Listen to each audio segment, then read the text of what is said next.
El Quijote de Cervantes está lleno de refranes. Por ejemplo, donde menos se lo espera salta la liebre, a Dios rogando y con el mazo dando, cuando a Roma fueres, haz lo que vieres. Muchos refranes que decantan la sabiduría popular para intentar acertar en la vida. El pueblo ha sacado de la vida toda la sabiduría que la tradición le ha hecho ver. De forma muy parecida tenemos en la Biblia un libro que también destila sabiduría popular, el libro de los Proverbios, que se parece mucho a los refranes castellanos.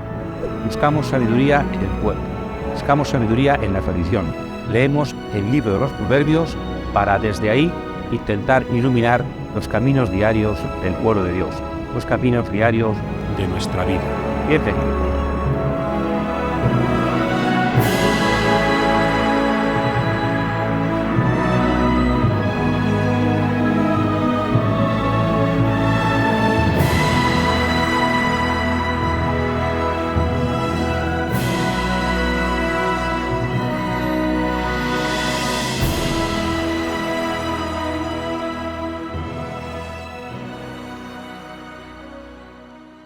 El libro de los Proverbios, por tanto, el primer y quizá el principal, el referente de los libros sapienciales del Antiguo Testamento. Su título es Mishle Shlomo, Proverbios de Salomón, donde se nos dice el género literario, que ya hemos hablado de ello en la introducción, ¿verdad?, el vídeo anterior, los proverbios, que son como nuestros refranes. Una idea dicha sobre todo en dos frases. El paralelismo es la característica más importante de la poesía hebrea y también de los proverbios. Y Salomón, porque se aplican a Salomón, igual que la ley, la Torá, se aplica a Moisés, los salmos tienen que ver con David, la literatura sapiencial tiene que ver con Salomón. De hecho, no es el único libro que se aplica a Salomón, que se le pone como autor, también hay otros, ¿no? Son los proverbios de Salomón. Seguramente todos no, ahora veremos que es una colección de colecciones, pero ¿podrían remontarse algunos proverbios a la época de Salomón? Evidentemente sí, ya hemos dicho que tenemos libros sapienciales en el Antiguo Oriente más antiguos que Salomón, más antiguos que Israel. O sea, no se empezó a escribir tardíamente en la historia de la humanidad, sino que ya la literatura sapiencial tiene ejemplos muy antiguos. Entonces, ¿es posible que algunas colecciones tengan que ver, como dice, con la época de Salomón?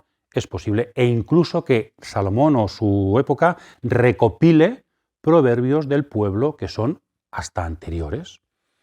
Y luego después sí, todo el libro se pone bajo la autoría simbólica de Salomón, aunque no todos los proverbios provengan de Salomón, como también dice el texto. Bien, de las cosas más claras que quedan en este libro, tanto por los títulos como por el cambio de género literario, es que estamos en una colección de colecciones. Ha sido una recopilación de una sabiduría popular que ha ido decantando toda esa sabiduría en dichos normalmente breves, pero algunos también un poquito más amplios. El pueblo y sus sabios, conjuntamente, y al frente de los reyes, han ido siendo los autores de esta preciosa colección que ahora se nos ofrece para ser leída y reflexionada por todas las generaciones.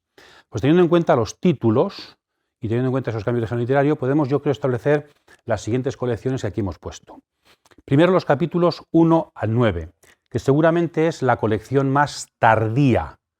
Y aquí no hay proverbios, aquí tenemos un conjunto de instrucciones, que son como poemas más largos, son reflexiones más largas, normalmente dichas del maestro al discípulo, con la fórmula hijo mío, ¿verdad? Por la importancia de la familia en la transmisión de la sabiduría. Es un conjunto de instrucciones, sobre todo para escuchar, para que tengas cuidado, luego veremos, ¿no?, con algunas cosillas, para que, en el fondo, es unas instrucciones que sirven de introducción, como si los proverbios comenzaran en el capítulo 10. Y esto es una larga introducción porque una de las características fundamentales del ser sabio es escuchar. Entonces, por eso 9 capítulos dedicados a insistir en la necesidad de la escucha. Y después, ¿qué tienes que escuchar? Lo que tus maestros dicen. ¿Y qué dicen tus maestros? Está aquí recopilado. Entonces, la importancia de la introducción, la importancia en la educación no solo del contenido, sino de ser capaces de crear personas oyentes, personas que saben escuchar a los demás. Después tendríamos la segunda colección, la primera gran colección salomónica, se nos dice, que aquí sí son proverbios breves, ¿verdad? El paralelismo es la característica principal de estos proverbios. Y seguramente es la colección más antigua, en torno a la cual se ha ido fraguando todo el conjunto del libro de los proverbios. Algunos dividen entre los capítulos 10 al 15 y 16 al 22, porque aquí en estos capítulos predominan el paralelismo antitético. La segunda frase dice lo contrario a la primera. El hijo sabio es la alegría del padre, el hijo necio tristeza de la madre. Para decir una misma idea se dice con un paralelo contrario. En cambio aquí tendríamos, los paralelismos son más sinonímicos, la segunda parte de la frase y la primera dicen prácticamente lo mismo, o sintéticos, la segunda parte añade a la primera una idea para reforzarla. Entonces, dos bloques en esta gran colección salomónica. Tenemos después dos colecciones, una gran colección de los sabios, y se llama de los sabios, con un añadido que también dice, esto también es de los sabios. El comienzo de esta colección es muy parecido a la sabiduría egipcia de Amenemope. Algunos piensan que podría estar inspirado, proverbios en Amenemope, o tener una fuente común, la relación entre la sabiduría de Israel, la sabiduría de Egipto, la sabiduría antigua, ¿no? Entonces, una colección que no es de Salomón, sino que tiene otra proveniencia, pero que se ha incorporado a estos proverbios porque también enriquecen la sabiduría del pueblo. Estos ya no son proverbios tan simples como estos, ya tienen motivación. Esto es así porque feliz el hombre que porque dan una motivación, son expresiones más largas, son frases más desarrolladas. Lo podéis ver, ¿verdad? Y por eso pensamos que son más evolucionados y también que, bueno, porque tienen otro género literario que nos ayuda también a reflexionar en el por qué es importante hacer las cosas y cuáles son sus consecuencias. Aquí solo es desnudo una reflexión y tú ya piensas por qué, lo bueno, lo malo. Aquí diríamos que se nos ayuda a reflexionar en el porqué de las cosas. Después tenemos una segunda gran colección salomónica, también de Salomón, que son proverbios otra vez como los primeros, pero algunos también un poquito más desarrollados. Por eso pensamos que esta colección primera es la más antigua. Y aquí se nos da además un dato muy interesante.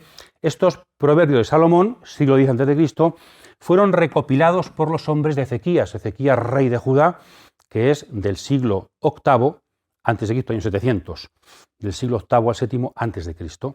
Entonces diríamos que un rey también dedica en su corte a recopilar antiguos proverbios para poder editarlos y que sirvan para la reflexión del pueblo.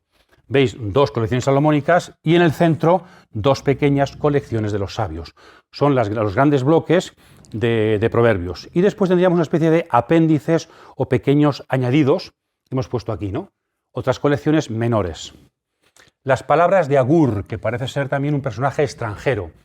La Biblia no tiene problemas en incorporar sabiduría extranjera a su elenco de propuesta sapiencial. Esto es muy interesante cuando creemos que la Biblia solamente es lo específico, inspiración significa solamente está en la Biblia. No. Significa también acoger y escuchar a los extranjeros. Dios puede hablar a través de las preguntas que nos hacen los de fuera. Y meditando Israel sus textos, podemos también escribir cosas inspirados por Dios. La importancia de acoger las palabras también de los extranjeros. Y luego no se da un título nuevo, sino que por el cambio de género literario, esto parecen dos colecciones relacionadas, bajo el mismo título, Palabras de Agur, pero hay un cambio de género literario y aquí tenemos proverbios numéricos, que es una forma de dar una idea, los podéis leer, a través de una enumeración. Hay dos cosas en la vida que me desbordan y una tercera que hay cuatro cosas en el mundo y una quinta. O sea, es una forma mnemotécnica de colocar una reflexión para poderla recordar más fácilmente. Algunos son de un lirismo precioso, leedlos. Y después tenemos otra sabiduría extranjera, ¿veis? Se corresponden. Y también sin título tendríamos una segunda sección, pero por el cambio de género literario es un poema alfabético y dedicado al tema de la mujer ideal, la mujer hacendosa. Veremos que una de las claves, también aparecía al principio, de las claves para ser sabio es elegir correctamente mujer o elegir correctamente esposo. Entonces es muy importante que el alumno aprenda a discernir para que le vaya bien en la vida la compañera definitiva de su vida. Entonces las características que el sabio piensa que debía tener la mujer ideal. También al final del libro, porque la sabiduría es personificada y aparece en figura de mujer. Entonces aquí no solamente se habla superficialmente, que se habla en un nivel superficial de cómo elegir una mujer perfecta, ideal, sino de cómo en el fondo, la sabiduría es la mujer que tenemos que buscar y desposar para que seamos felices en la vida. Colección de colecciones. A continuación vamos a ir viendo un poco alguna idea de cada una de estas colecciones de proverbios.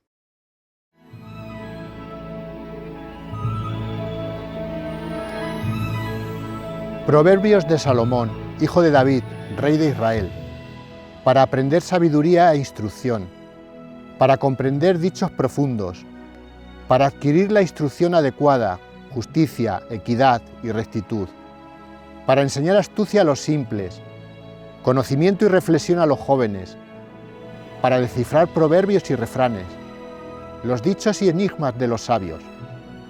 El sabio escucha y aumenta su saber, y el inteligente adquiere destreza. El temor de Yahvé es el principio del conocimiento. Los necios desprecian la sabiduría y la instrucción.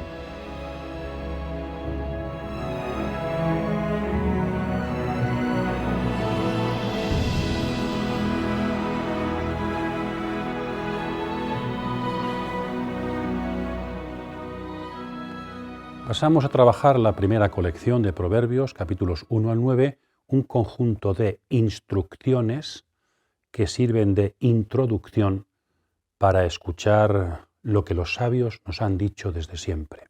Escucha y serás sabio. Aprende la perspectiva de otros para que, reflexionando, puedas ver qué es conveniente para tu vida. Entonces hemos dividido aquí un poco en algunas perícopas. Lo primero sería el prólogo, con un conjunto de frases que tienen como frases finales, ¿verdad? Para, lo cual nos dice la intención del libro. El libro tiene una intención muy clara que nos dice desde el principio. Y en este prólogo aparecen, digamos, tres dimensiones: su contenido, el contenido que nos propone, que tiene que ver con cualidades sapienciales, el conocimiento, la inteligencia, la sabiduría, y también virtudes éticas. No se puede separar en la Biblia lo sapiencial de lo moral. También es importante no solamente el contenido, sino las formas. Hay que ser capaces de interpretar dichos, enigmas.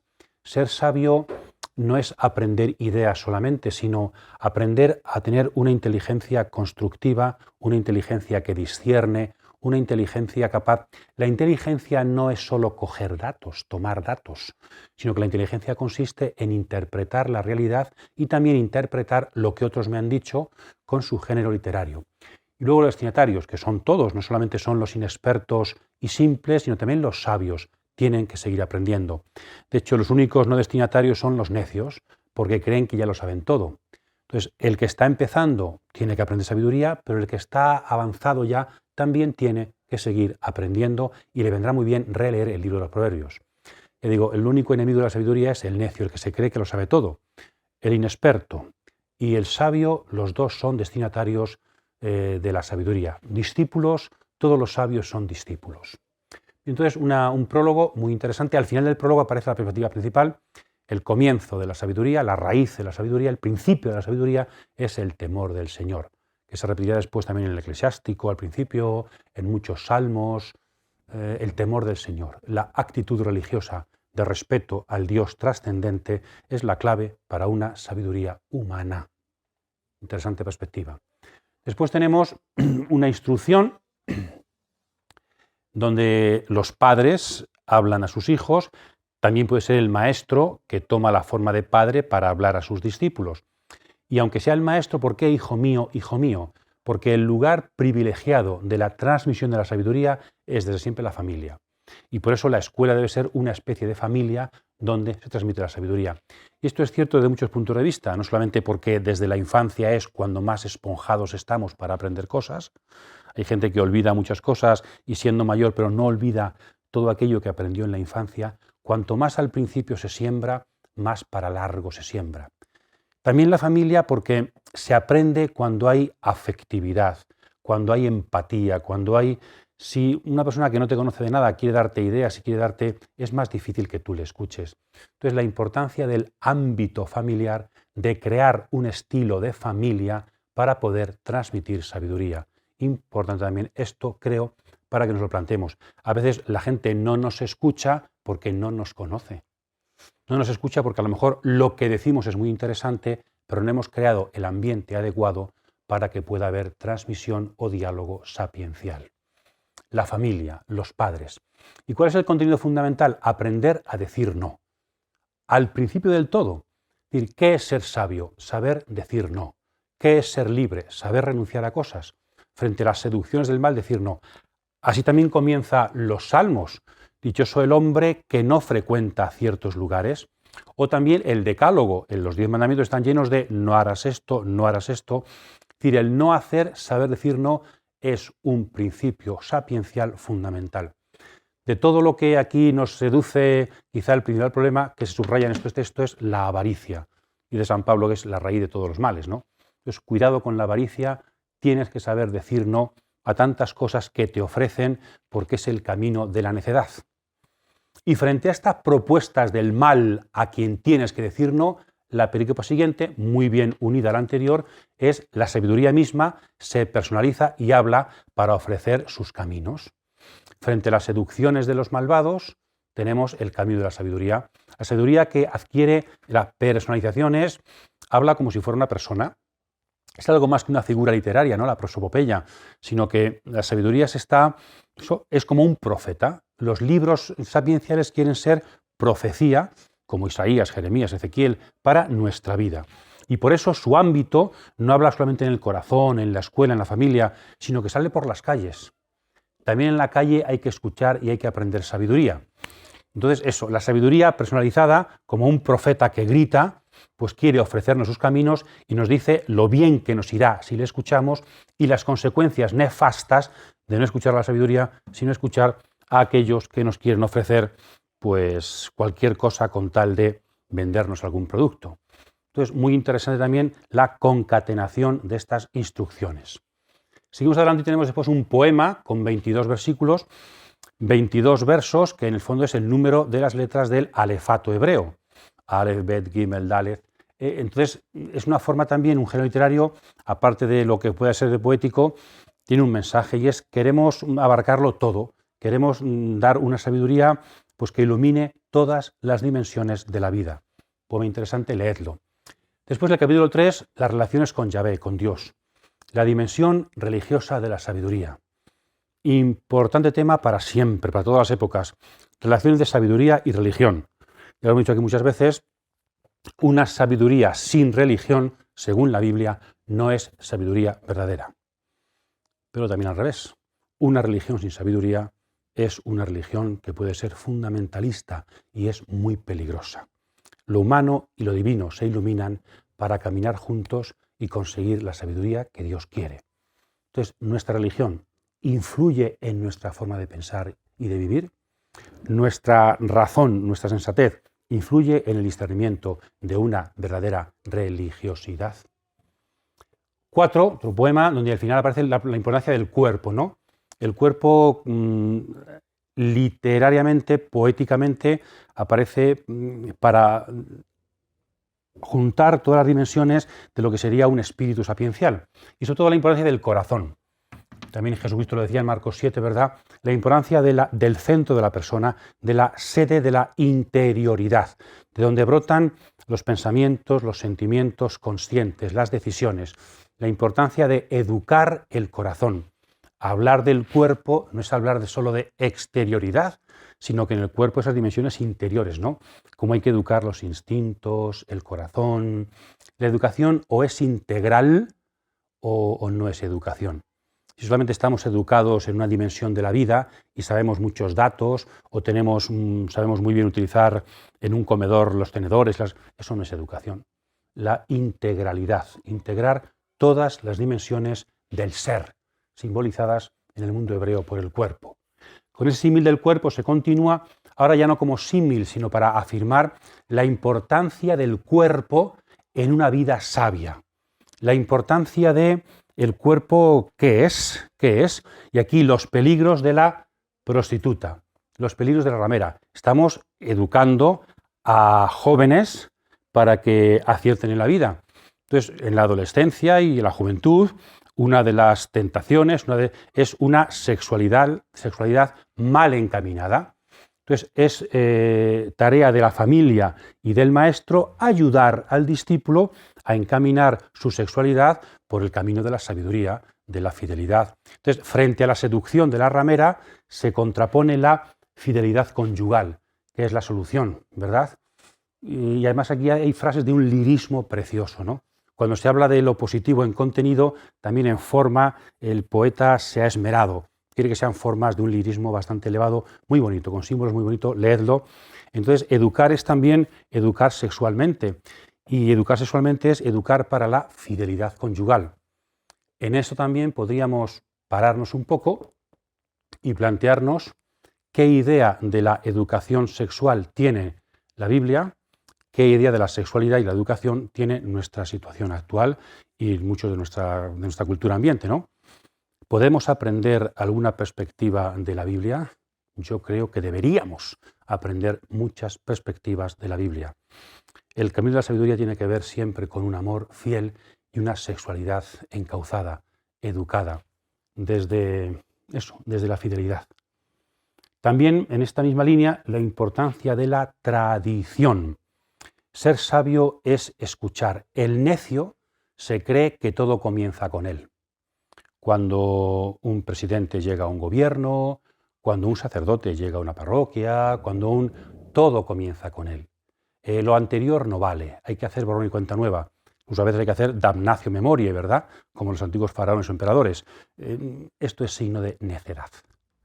Cuando uno se sitúa en la tradición, yo no soy el primero ni el último, soy un eslabón en la cadena, entonces yo tengo que escuchar a mis antepasados y aportar algo también para el futuro.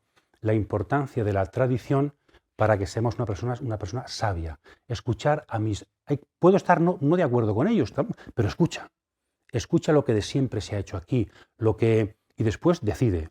La importancia de la tradición como tema sapiencial y tema teológico a lo largo de toda la Biblia y de la teología cristiana, ciertamente. Y en esto a veces, creo yo, andamos un poquito nuestros orgullos y afanes de protagonismo y a veces complejos nos hacen, pues cuando llego yo, lo demás ya tiene que eclipsarse. No, eso no es de sabios. La tradición, la escucha. Hay sabiduría más allá de mi inteligencia. El capítulo 6, versículos 1 y 19, tenemos 4 instrucciones breves que interrumpen el tema de la sexualidad, que continúa después también. 4 instrucciones, como siempre, en capítulos 1 al 9 son un conjunto de instrucciones, todo, que intentan ayudarnos para escuchar, para aprender, para dialogar, para que seamos sabios. Y después continúa el tema de la sexualidad, y ahora, en vez de la ramera, el problema no sería la que cobra por sus servicios sexuales, sino la infidelidad, el adulterio, cuando la persona está casada, ¿verdad? Que es mucho más peligroso, porque es malo para ti y para tu dinero el irte con la prostituta. Pero aquí es que puedes perder la vida, puedes destruir toda la vida. Entonces, la importancia de una educación sexual cuando eres joven, cuando estás casado, es importante pararte, reflexionar, decidir, discernir, saber decir no, todo eso.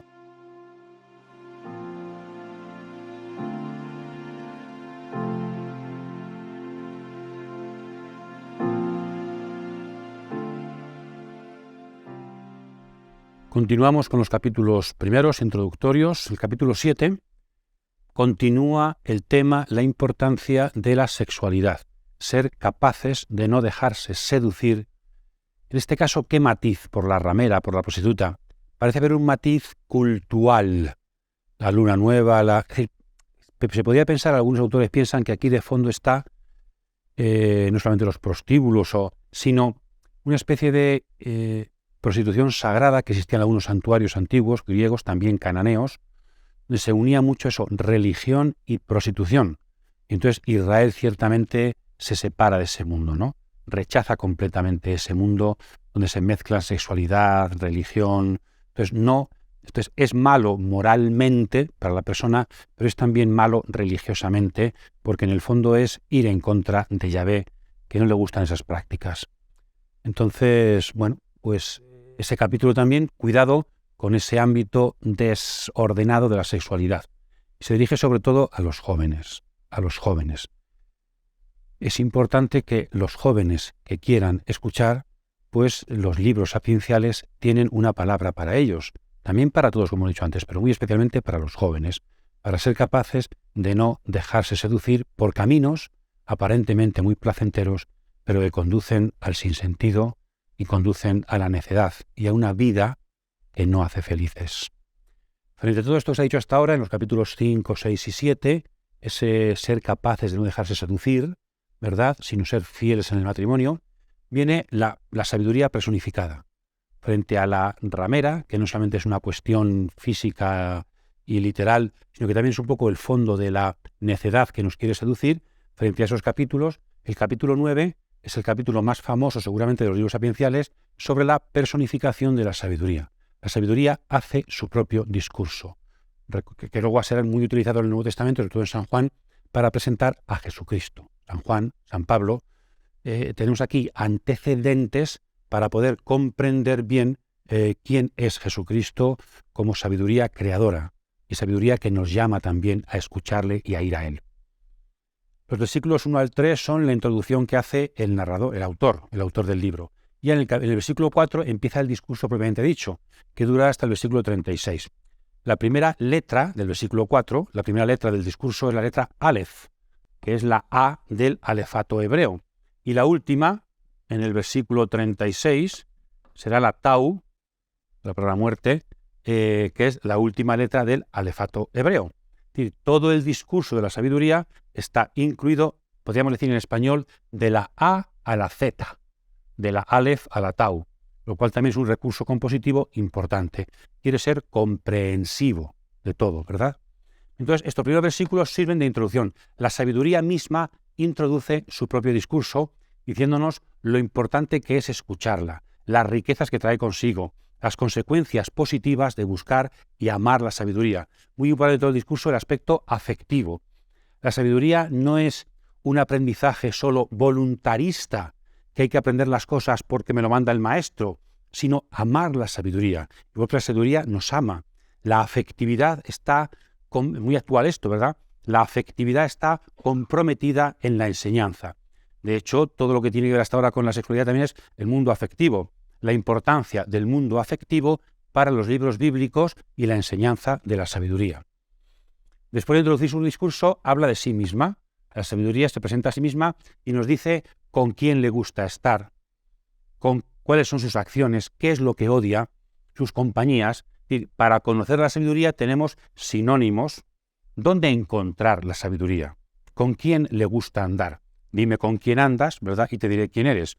Pues cuáles son los lugares que frecuenta la sabiduría, cuáles son las actitudes que nos conducen a la sabiduría. Y después la sección más importante es la relación, las dimensiones cósmicas de la sabiduría, la relación de la sabiduría con Yahvé, con Dios. La primera palabra de estos versículos es la palabra Dios, Yahvé. Y la última, la palabra Adam, hombre.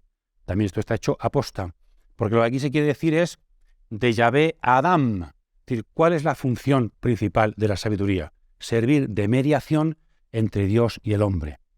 Después la carta a los hebreos aplicará esto a Jesucristo, el mejor y único y definitivo mediador entre Dios y los hombres, como la sabiduría en la línea de la sabiduría del Antiguo Testamento. Y aquí aparece sola la misión en la creación de la sabiduría. En estos al final también muy afectiva, ¿no? Ella jugaba con la bola del mundo. El aspecto afectivo también aquí aparece, como si la sabiduría fuera un niño, un aprendiz junto a Dios, que en sus grandes Dios carpintero o Dios hacedor del mundo está ahí con un aprendiz, con su hijo, que está aprendiendo y disfrutando con él la sabiduría. El aspecto afectivo es fundamental y hasta le gusta jugar con los hombres. Aquí tenemos un problema. Dice, Dios, en las Biblias dice, Dios me creó principio de sus tareas. Antes de nada me creó a mí.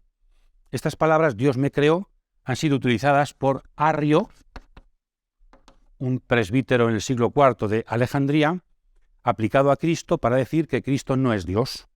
Porque en Proverbios 8 se dice que Dios creó la sabiduría, por lo tanto, Dios creó a Cristo. Aquí habría que hacer dos matizaciones. Primero, aquí no se está hablando de Cristo. El Antiguo Testamento no habla directamente de Cristo. El Antiguo Testamento nos da claves que anuncian el misterio de Cristo, pero que no tienen por qué aplicarse al 100% a Cristo, sino que son recursos que después aplicamos a Cristo. Como cuando Hebreos dice que Jesucristo es según el rito de Melquisedec, como si eso estuviera claro y Melquisedec y se aplicara luego a Cristo. No, sino que el rito de Melquisedec nos ayuda, es una intuición que después se desarrolla con Jesucristo y comprendemos mejor su figura. Pues aquí igual, la sabiduría personificada da unas claves que después, ampliadas, profundizadas, cumplidas, superadas, se aplican a Jesucristo. No todo lo que se aplica es como la ley también antigua y la ley de Jesucristo. Jesucristo ha venido a cumplir también los anuncios proféticos, pero superándolos. Jesús es el Mesías, pero como diría en Marcos 12, no es hijo de David solo, sino Señor de David. Es decir, el Señor no solamente ha venido a cumplir expectativas literarias y teológicas del Antiguo Testamento, sino que ha venido a llevarlas a plenitud. Ha venido a que las entendamos de una forma nueva. Entonces no hay ningún problema porque se dijera que Dios creó la sabiduría y aplicar a Jesucristo que es la sabiduría, pero increada. Porque además lo que aquí se quiere subrayar precisamente es la importancia de la sabiduría frente a lo demás.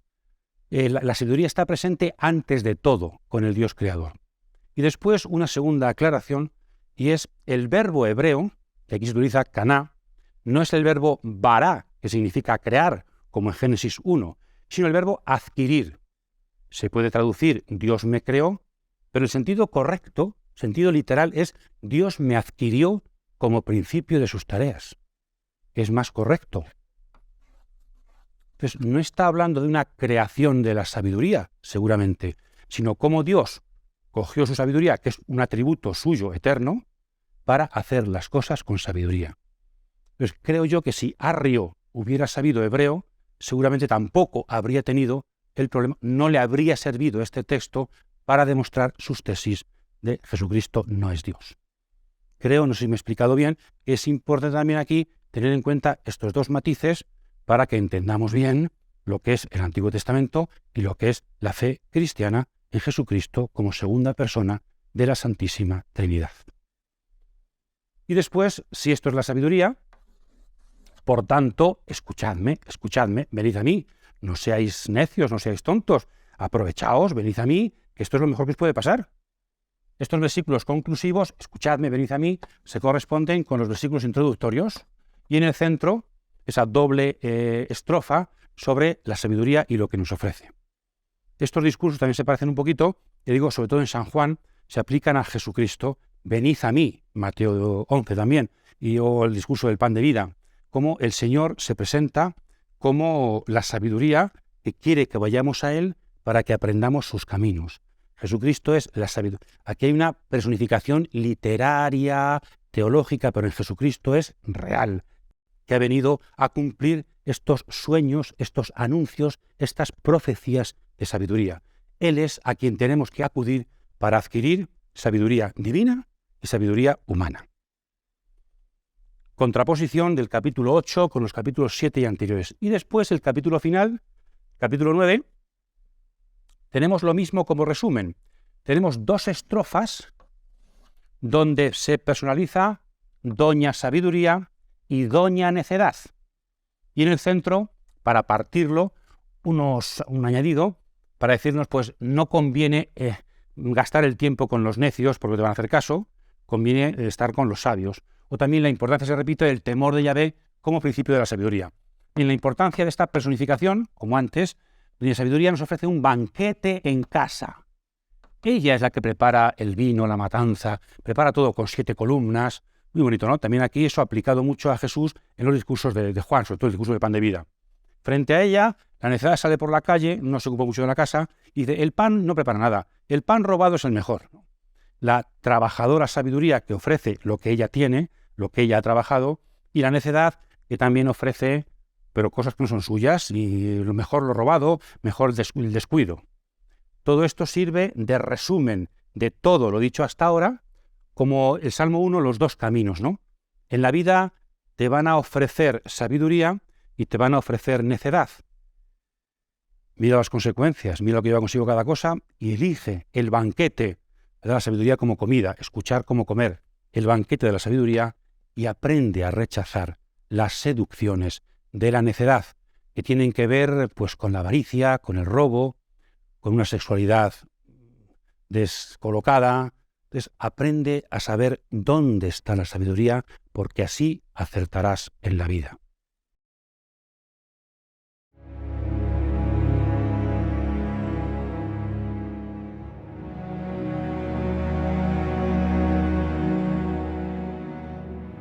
El hombre tiene proyectos. Yahvé, la última palabra. El hombre piensa que su conducta es limpia, pero Yahvé juzga las intenciones. Encomienda tus obras a Yahvé y tus planes se realizarán. Yahvé ha creado todo con un propósito, incluso al malvado para el día fatal. Yahvé aborrece a los orgullosos, seguro que no quedarán impunes. Amor y lealtad compensan las faltas. El temor de Yahvé aparta del mal. Cuando Yahvé aprueba la conducta de un hombre, hasta lo reconcilia con su enemigo. Más vale un poco con justicia que muchas ganancias injustas. El hombre proyecta su camino, pero Yahvé asegura sus pasos.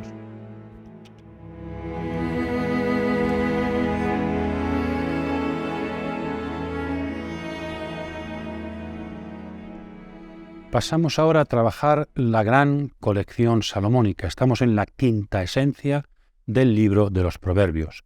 Son proverbios sueltos. Alguna vez están algunos juntos que se parecen en tema. Por ejemplo, hay en el capítulo 16 algunos que son del tema de Yahvé, el tema religioso. Pero aquí lo suyo es que cada uno lea los proverbios y los vaya trabajando. Se deje seducir por su forma literaria preciosa, sobre todo el uso de imágenes, y también por el contenido, lo que nos quieren decir. Hemos dividido primero por la forma. Hay proverbios con paralelismo, antitético, que es uno que más abundan al principio, sinonímico y sintético. Siempre el proverbio es una idea en dos frases, ¿no? Dos hemistiquios, la mitad de un estico, ¿no? Entonces el antitético es que la primera parte dice lo contrario a la segunda, para decir la misma idea. O sea, por ejemplo, en 10.1, hijo sabio, alegría del padre. Hijo necio, disgusto de la madre. Hijo sabio, hijo necio, alegría, disgusto, padre-madre. Lo cual no significa, entendiendo la ley del paralelismo, que solamente sean para el padre las alegrías y para la madre las tristezas. No, es una forma de presentar en paralelismo una idea, lo cual significa que para ambos el hijo sabio es alegría y para ambos el hijo necio es disgusto. Pone padre y luego madre para contraponer también, ¿verdad? Para que el paralelismo en forma antitética sea perfecto. Sujeto, el verbo y también el destinatario, ¿no? Bien. Entonces, paralelismos antitéticos. La primera parte es contraria a la segunda. Después tenemos también el paralelismo, lo contrario, sinonímico, donde el primer hemistiquio prácticamente dice lo mismo que el segundo, ¿no? Por ejemplo, en 16.13, el rey aprueba los labios sinceros y ama al que habla rectamente. Aprueba y ama labios sinceros y hablar rectamente son prácticamente sinónimos. La segunda frase sirve para insistir, para corroborar, para decir lo mismo desde una forma literaria distinta, una expresión distinta. Paralelismo sinonímico. Y el sintético es donde la segunda parte, el segundo hemistiquio añade, no es ni contrario ni sinónimo, sino que añade una idea. Por ejemplo, 16.3, encomienda tus obras a Yahvé y tus planes se realizarán. La segunda parte aporta una nueva idea, completa la primera parte, sintético. Os invitamos a que leáis los proverbios y busquéis, por ejemplo, cuáles son antitéticos, sinonímicos y sintéticos. Sería una buena forma de trabajar este conjunto. Después, en cuanto a los temas, sería una buena cosa ir poniendo proverbios en relación con los temas que tratan. Algunos temas muy repetidos. La importancia de dejarse corregir. Eso es de sabios. El necio, en cambio, no acepta la corrección. Se repiten muchos proverbios con este tema. También el peligro de la arrogancia, que tiene que ver con lo anterior. La arrogancia no lleva a ningún sitio. No es de sabios ser arrogantes, sino ser humildes. Después, quizá el tema que más aparece en proverbios en toda la literatura sapiencial hasta el Nuevo Testamento, la Carta de Santiago, el peligro de la lengua. Hablar. Hablar es muy importante para crear comunión o crear división, para manifestar sabiduría o necedad. Siempre el sabio tiende a hablar menos, el necio a no callar. Son muy interesantes. También en relación con la lengua es muy importante no mentir en los juicios. La importancia de los juicios, porque si los juicios son injustos, los cimientos, como dice el Salmo 82, los cimientos de la sociedad se resquebrajan. Entonces la importancia de no dar falso testimonio, de hablar con verdad, ¿verdad? También un tema muy importante y muy recurrente, vencer la pereza. La pereza. Mañana. La puerta, dice uno de los proverbios, la puerta da vuelta en torno al quicio y el perezoso da vuelta en torno a la cama. Con imágenes muy bonitas, la puerta y el perezoso. Entonces la importancia, o cuando hay que arar, no luego llega la primavera y no encuentras nada. Claro, si no has arado en su tiempo, en tiempo de cosecha tampoco encuentras nada. La importancia de la laboriosidad y ser sabios como victoria sobre las tentaciones de la pereza. También el peligro de las riquezas y de la avaricia. Cuidado, que la riqueza puede ser un don de Dios, pero hay peligro en ellas, como después también desarrollará mucho Jesucristo. No podéis servir a Dios y al dinero. El joven rico, ¿verdad?, que no siguió a Jesús por sus riquezas. Las riquezas nos llevan el corazón y ese es su peligro. También la importancia de las relaciones pacíficas en el hogar. Más vale mendrugo de pan en una casa con paz que comer grandes carnes en una casa dividida, ¿no? La importancia de las relaciones familiares. Y ahí también la importancia de la elección de esposa, de mujer. Lo hemos dicho antes en los capítulos 1 al 9. Una de las cosas en la que tiene que ser educado el alumno es a la hora de elegir mujer para el matrimonio. Hoy también diríamos, y la mujer a la hora de elegir marido, evidentemente. Porque nos va mucho la vida en ello. Elegir compañero de camino es una de las cosas más importantes de la vida. También un proverbio dice que Dios se lo concede a aquellos que son sabios, una buena mujer, una buena esposa, una buena o un buen compañero de camino. También la importancia del rey y de los buenos gobernantes, cómo a un país le va bien o le va mal, dependiendo de la capacidad de gobierno de las personas que tienen el poder. También muy importante cuidar a los necesitados. Cuidar a los necesitados es también tener en cuenta a Dios, y Dios cuida a los que cuidan a los pobres. También algunos proverbios van en esta dirección muy bonita, también muy de Jesucristo. Y luego también, como lo hemos leído al comienzo de esta reflexión, algunos proverbios tienen que ver con la relación con Dios, no muchos. O sea, la sabiduría tiene mucho que ver con Dios, pero muchos proverbios no son explícitamente religiosos. Es una sabiduría humana, y tiene mucho que ver con la fe, pero no explícitamente habla de Dios. Y leamos, si queréis, vamos a, he puesto yo aquí algunos subrayos, podríamos poner muchos. Yo os invito también a dialogar esto con algunas personas, a que vosotros elijáis algunos proverbios que os gusten y los comentéis con los demás.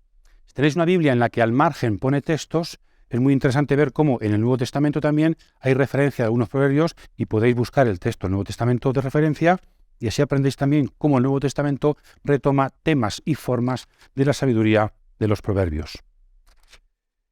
Por ejemplo, hemos dicho antes, en el capítulo 17, más vale mendrugo seco en paz que casa llena de banquetes y peleas. Es interesante la importancia de un hogar apaciguado. 18.4. Las palabras del hombre son aguas profundas, torrente desbordado, fuente de sabiduría. La importancia de las palabras. ¿Qué imágenes más bonitas? Aguas profundas, torrente, fuente. El torrente desbordado quizá sería la parte negativa. Pueden ser o bien aguas profundas y fuente de sabiduría, o bien torrente desbordado. ¿Qué son mis palabras? Torrente desbordado que elimina todo lo que lleva consigo, que se lleva consigo todo lo que toca, que lo desborda, o son aguas profundas y fuentes de sabiduría. Versículo 13, 18, 13. Responder antes de escuchar es necedad y bochorno. Qué interesante. Siempre es conveniente escuchar antes de responder. 25. El consejo en la memoria es agua profunda. El inteligente sabe sacarla. Qué bonito la memoria, ¿no? María guardaba todo en su corazón. A lo mejor hoy aprendes algo que hoy no te sirve, pero guarda en la memoria esta lección de la vida o esta máxima de los sabios, y ahí el inteligente sabrá ir sacando de la memoria ideas y claves para ayudarnos a conducirnos en la vida. No digas vengaré mi daño, confía en Yahvé y Él te salvará. 20:22. Recuerdo una película ahora, El Conde de Montecristo. La venganza es de Dios. No busques tú vengarte. Deja en manos de Dios la justicia y te irá bien. Y tantos otros proverbios, hemos elegido algunos que os invitamos a leer para que podáis compartirlos y sobre todo no leerlos deprisa, sino dejarse recrear por las preciosas imágenes, fijarse en cada palabra, imaginar ese mundo poético para que nos ayuden, metidos en la memoria, a afrontar la vida con hondura, con profundidad, con sabiduría.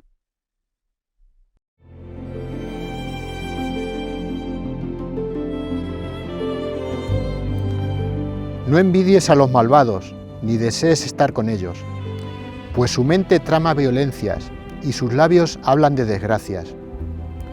Con sabiduría se construye una casa y con inteligencia se consolida. Con conocimiento se llenan las estancias de objetos valiosos y confortables. Más vale sabio que fuerte y hombre de ciencia que poderoso, pues la guerra se gana con estrategia y la victoria con muchos consejeros.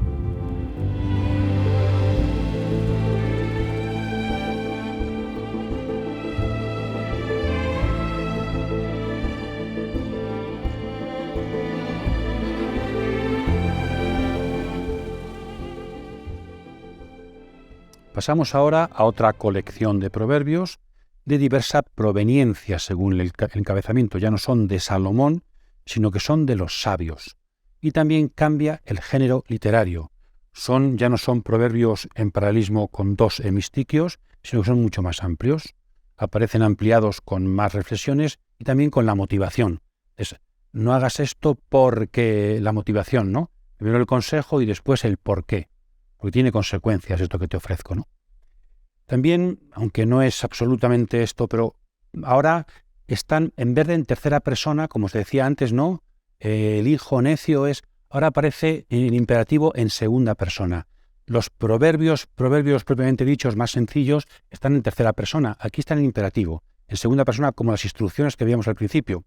Lo cual nos podría hacer pensar en la siguiente reflexión. No sé, en estos casos el proverbio va más dirigido hacia la voluntad.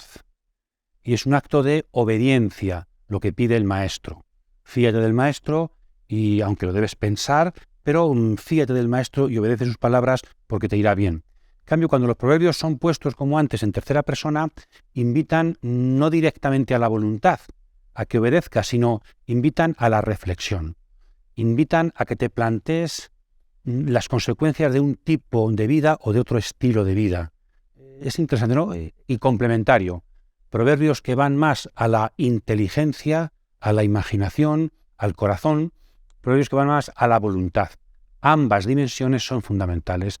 Proverbios que nos hacen pensar de fondo y proverbios que nos invitan a actuar en directo. Pues también esto es complementario, ¿no? Cada autor, la sabiduría popular es más genérica, más en tercera persona. La sabiduría de los sabios, de los maestros, es más imperativa, más en segunda persona. Aquí quizá la característica más conocida de estos proverbios, de esta doble colección, sobre todo al principio, es que se parecen mucho a una instrucción egipcia que se llama sabiduría de Amenemope.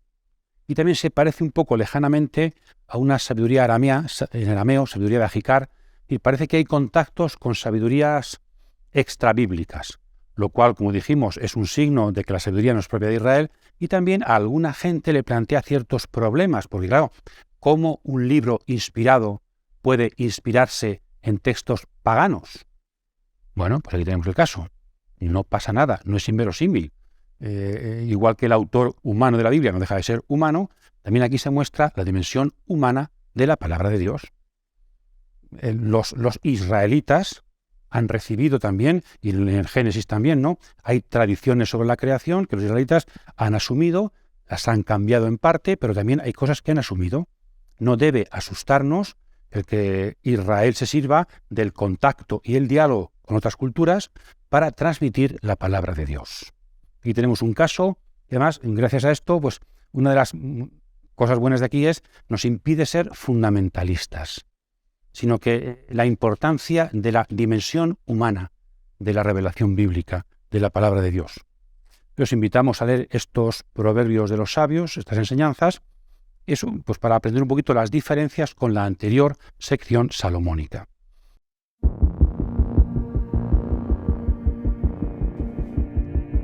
La sabiduría tiene mucho que ver con la corte, decíamos en el anterior vídeo, tiene mucho que ver con los reyes y la formación de gobernantes. Por eso también el rey Salomón y el rey Ezequías recopilaron muchos proverbios de sabiduría tradicional. Es importante también que nuestros gobernantes se preocupen de un pueblo, tener un pueblo sabio. La sabiduría sacada del pueblo y para el pueblo. Tarea preciosa de los gobernantes.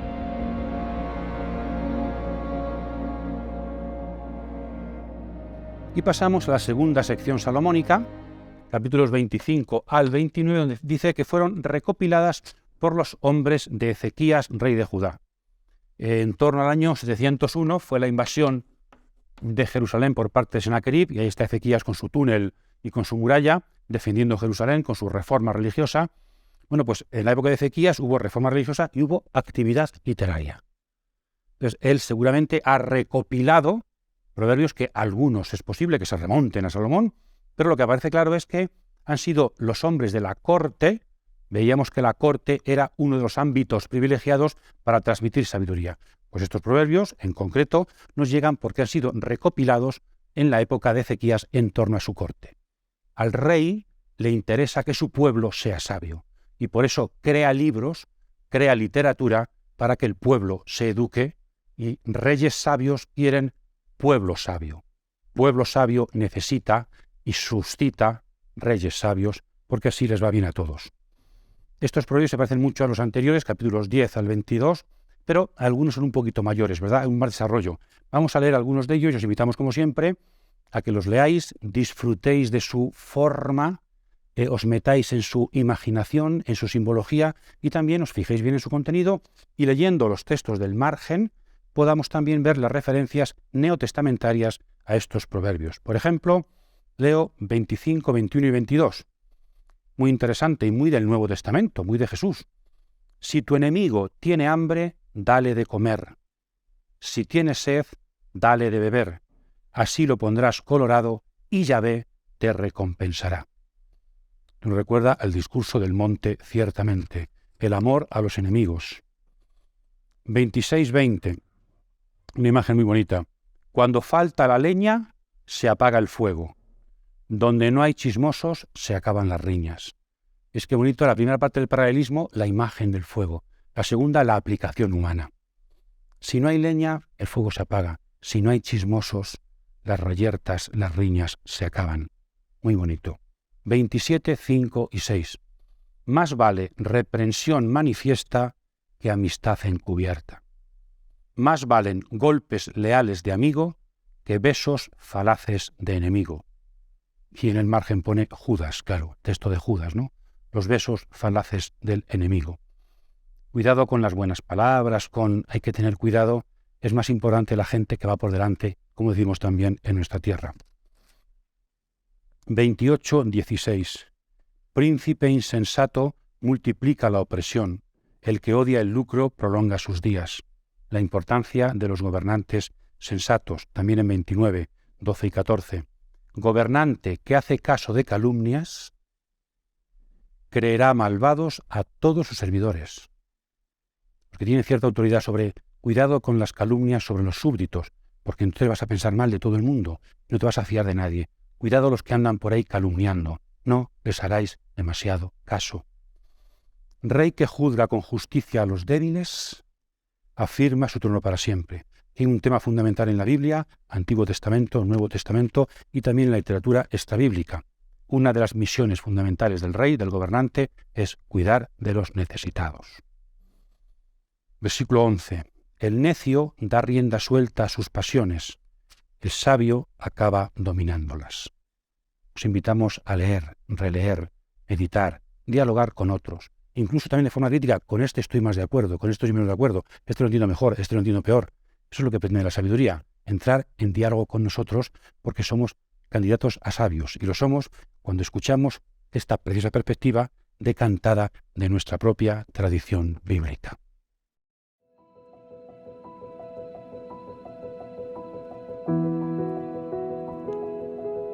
¿Quién encontrará a una mujer ideal? Vale mucho más que las piedras preciosas. Su marido confía plenamente en ella, pues no carecerá de nada. Le da beneficios sin pérdidas todos los días de su vida.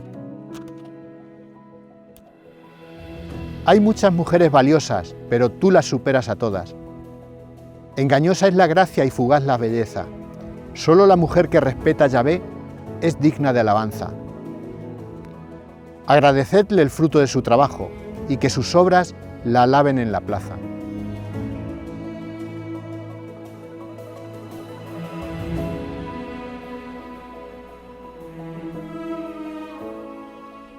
Pasamos ahora a las últimas colecciones, que parece como una especie de apéndices, ¿verdad?, añadidos a estas grandes colecciones salomónicas, recopilación de la sabiduría popular de Israel.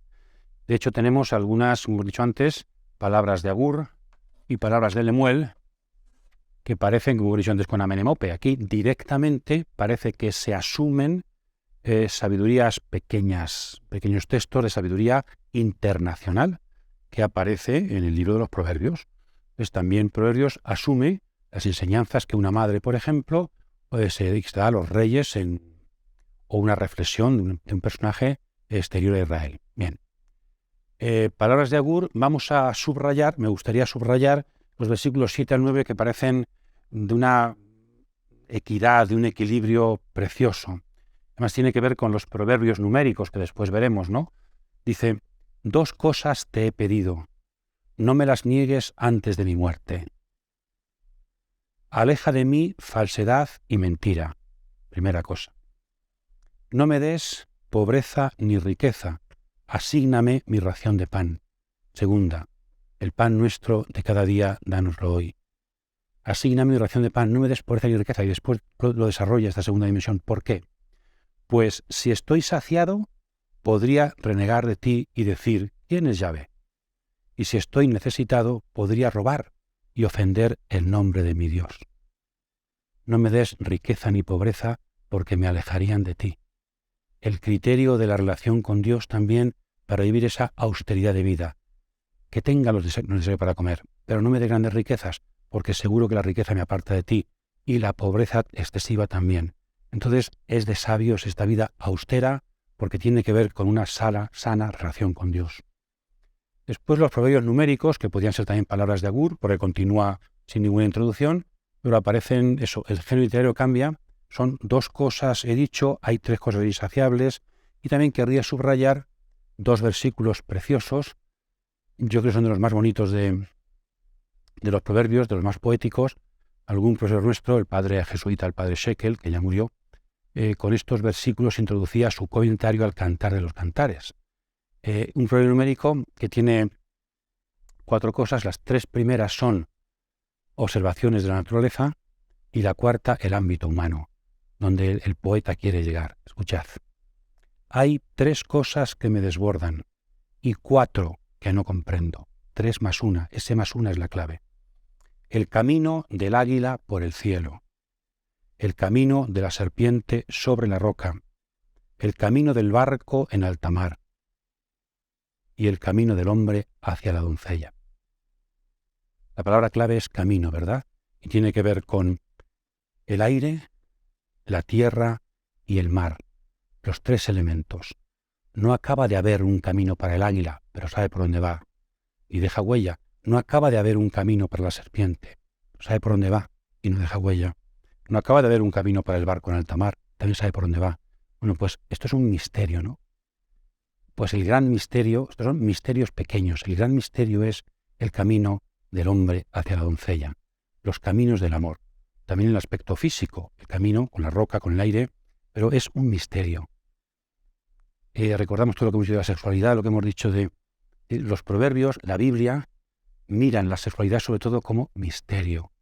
Romper el misterio del amor es deshumanizar el amor. Creer que todo consiste en un conjunto de, pues no sé, placeres o fluidos o cosas que se pueden matematizar. No, es un misterio. El amor es un misterio como la vida y la muerte, como la fecundidad humana y también los caminos de la afectividad. Entonces, una introducción a ese misterio.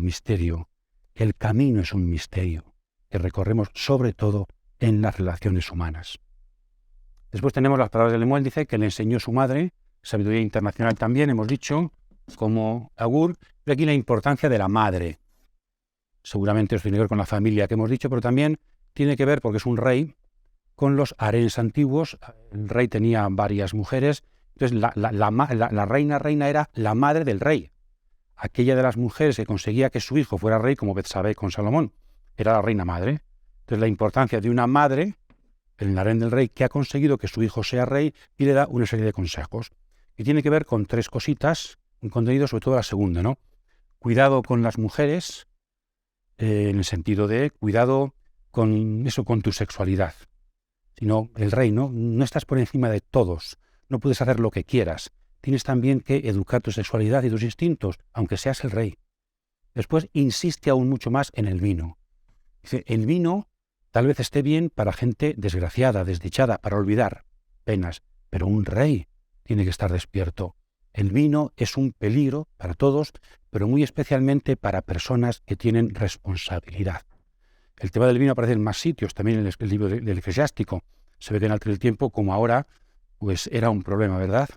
Es también mi trato con el vino, mi actitud ante el alcohol y otros tipos de adicciones que entonces no existían, tienen mucho que ver con ser sabios o ser necios. Y también, lo dijimos antes, importante, cuida de los pobres, que es una de las funciones principales del rey. 3 temas preciosos en esta brevísima instrucción de la madre de un rey a su hijo. Y por fin, la conclusión final del libro de los Proverbios, que es un precioso poema alfabético sobre la mujer ideal, o la mujer, más que ideal, la mujer hacendosa. Cada frase, cada estico, empieza con una de las letras del alfabeto, desde la Aleph a la Tau. 22 frases, 22 esticos, ¿verdad? Entonces, aquí también la forma literaria es importante, quiere ser comprensivo, quiere comprenderlo todo. Y el tema fundamental es la mujer. ¿Qué es lo más importante en la mujer? Pues aquí se mucho la mano, es decir, la capacidad de actuar. En todo el libro ha aparecido el peligro de la pereza para todos y la importancia del actuar, del ser activos, de trabajar. Al final también se vuelve a insistir en esa dimensión aplicado a la mujer. La importancia del trabajo. Esa es la verdadera belleza, del trabajo y de la relación con Dios. ¿Por qué se pone este poema al final de Proverbios? Yo creo que por 2 razones que ya hemos dicho. Primero, por la importancia sapiencial de la elección de esposa. Hoy podríamos aplicar a la elección de esposo. Es decir, la belleza es fugaz, la hermosura pasa, pero en cambio una persona responsable, una persona hacendosa, te acompaña toda la vida y te hace feliz. Entonces, la importancia de en qué fijarse cuando tengo que elegir un compañero o una compañera para la vida. Es fundamental entre los temas, al final se subraya entre los demás temas sapienciales. Y también, lo hemos dicho, porque en todo el libro aparece esa personificación femenina de la sabiduría. Y la persona que quiere ser sabia, pues eso, la acepta, se enamora de ella. Esto vendrá mucho más, veremos el libro de sabiduría. Entonces la sabiduría, la relación afectiva con la sabiduría. Por eso al final, como aparecía en el capítulo 8, en el capítulo 9 sobre todo, la sabiduría como femenina. Entonces aquí se habla de la esposa literalmente, pero también se habla de la sabiduría esposa, que es sobre todo hacendosa. Ella ayudó a Dios a crear el mundo y nos ayuda a nosotros en todas nuestras tareas. Elegir esposa es muy importante. Elegir sabiduría como compañera de camino es lo fundamental para construir una vida sabia. Leed y disfrutad con Proverbios. Dejad que la sabiduría humana, tocada por el Espíritu de Dios, ayude a transformar nuestras vidas y abrirle nuevos horizontes de sabiduría y sensatez.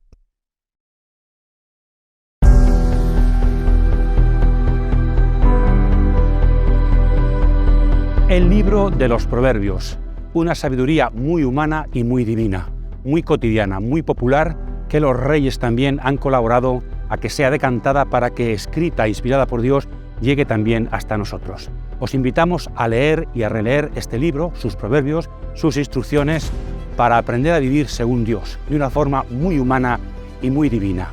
Feliz trabajo, feliz lectura, feliz vida iluminada por la sabiduría de Dios. Feliz semana a todos.